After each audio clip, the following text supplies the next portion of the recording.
Hello students, आज हम 11th class की एक पोएम के बारे में पढ़ेंगे और इस पोएम का नाम है फोटोग्राफ और इसको लिखा है शीले टॉल्सन के द्वारा। शीले टॉल्सन एक पोइटेस हैं, कवित्री हैं, जिन्होंने ये फोटोग्राफ पोएम लिखी है।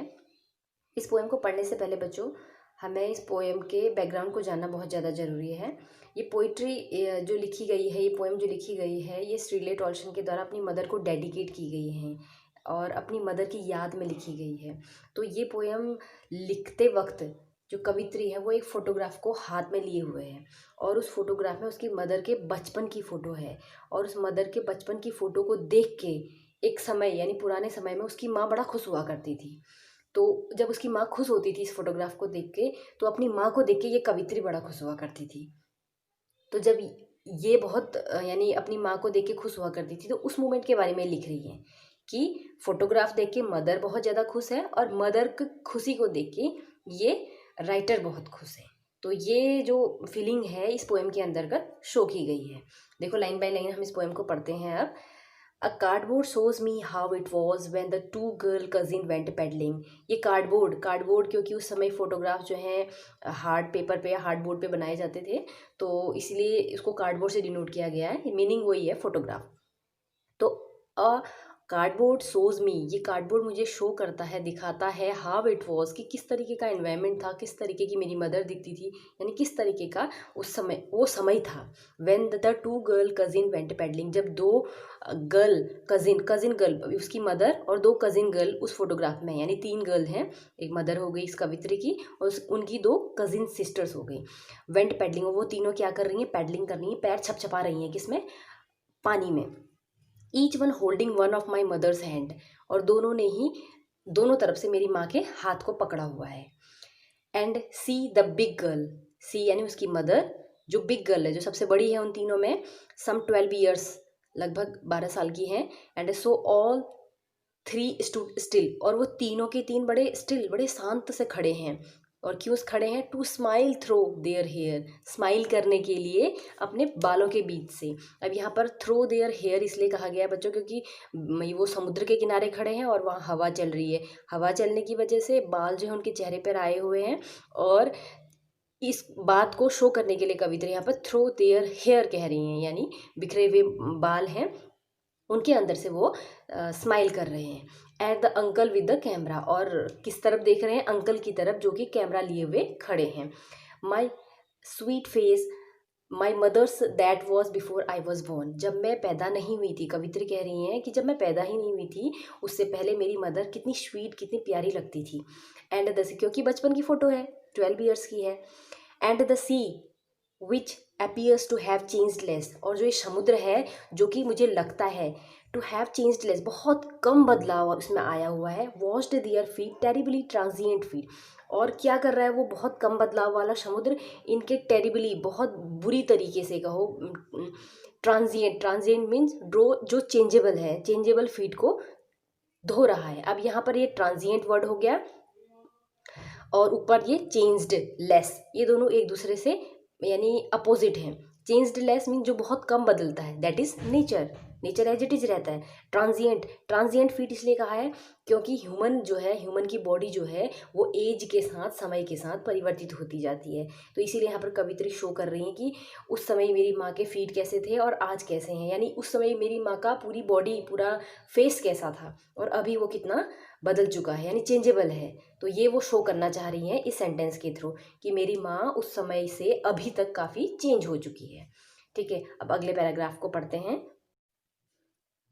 देखिए, सम 20-30 years लेटर, यानी 12 साल की मदर की फोटोग्राफ्स है, उसके भी 20-30 years के बाद कितना हो गया, 30 + 12 42। सी लाफ्ड, यानी 42 years के बाद उसकी मदर अपने बचपन के फोटोग्राफ्स को देख रही है और वो क्या कह रही है, देखो, सी वुड लाफ, वो हंस रही है। एट द स्नैपशॉट, स्नैपशॉट में यानी उस फोटोग्राफ में, जब वो फोटोग्राफ को देखती है मेरी मदर तो वो हंसती है। सी बैटी एंड डॉली, देखो बैटी एंड डॉली, क्योंकि दो कजिन है उनका नाम है बैटी एंड डॉली। तो मुझसे कहती है कि देखो बेटी और डॉली को, सी वुड से, वो मुझसे कहा करती थी, एंड लुक, और देखो, how they dressed us for the beach, कि कैसे हम बीच पर जाने के लिए तैयार होते थे, देखो कैसे, how dressed us for the beach, क्योंकि बीच पे वो अपना हॉलीडे मनाने जाते थे, तो वहाँ पर जाने के लिए वो कैसे ड्रेसअप होते थे, उसको देखो कह रही है अपनी बेटी से। The C holiday was her past, उस समुद्र में हॉलीडे मनाने के लिए जाना उनका एक पास्ट था, यानी पास्ट समय में, पुराने समय में वो ऐसा करते थे। माइन इज़ हर लाफ्टर, लेकिन मेरी माँ के लिए तो वो हॉलीडे पे जाना बहुत पुरानी बात हो चुकी है, लेकिन आज मेरे लिए इज़ हर लाफ्टर, मेरे लिए मेरी माँ की वो हंसी जो एक फ़ोटोग्राफ को देखकर उसके चेहरे पे आती थी, वो बहुत पुरानी बात हो चुकी है। यानी यहाँ पे दो पास्ट हैं, एक मदर जब क्या करती थी, अपने पास्ट को याद करके, हॉलीडे पास्ट को याद करके स्माइल करती थी, और उस स्माइल को देखकर जब वो हंसती थी, वो मेरा पास्ट है, यानी वो कवित्री का पास्ट है। Both wry with the laboured ease of loss, और दोनों ही बड़े दुखी हैं क्योंकि उन्होंने बहुत कुछ खोया है। Both very with the laboured ease of loss, क्योंकि उन्होंने वो कठिन कठिन, लेबर हुआ कठिन, ईज मीन्स आसानी। अब देखो यहाँ पर ऑक्सीमोरन का यूज़ किया गया है, लेबर्ड भी है और ईज भी है, ऑफ लॉस, तो इस तरीके का लॉस उन्होंने किया है, यानी मुश्किल से जो वो क्षण मिलते हैं उनको बहुत आसानी से उन्होंने खो दिया है, ऐसा यहाँ पर कवि बताना चाहता है। ठीक, तो यहाँ तक समझ में आया होगा कि यहाँ पर दो पास्ट के बारे में बात की गई है, एक मदर का पास्ट जब वो स्नैपशॉट देख रही है, और देखते हुए कवित्री अपनी मदर की स्माइल देख रही है। ठीक है, अब अगले अगले पैराग्राफ को देखते हैं।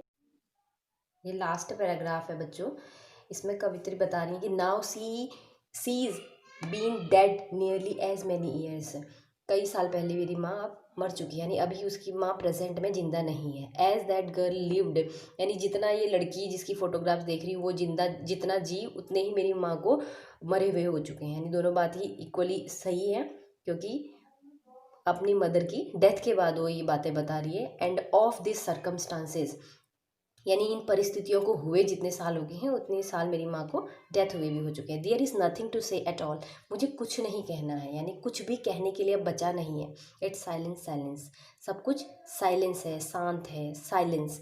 या फिर कवित्री बहुत ज़्यादा तरीके से इम्फेसिस करना चाहती हैं साइलेंस के ऊपर, क्योंकि उस साइलेंस में कहीं एक सैडनेस, एक दुख छुपा हुआ है। उस दुख को शो करने के लिए वो कहती है कि शांति, यानी दुख जो है यही व्याप्त है चारों तरफ, और कुछ भी कहने के लिए मेरे पास नहीं है, क्योंकि now she is been dead nearly, क्योंकि वो अभी जो है डेड हो चुकी है, एज मैनी ईयर्स, कई सालों पहले।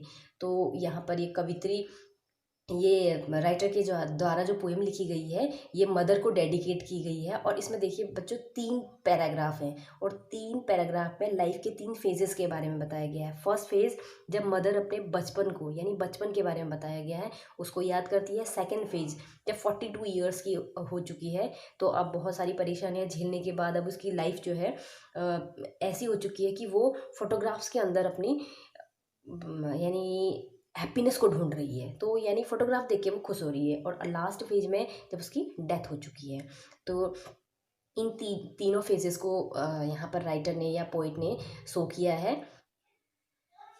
I hope that you all could understand this poem very well, so keep watching this channel and please subscribe if you don't have subscribed till now.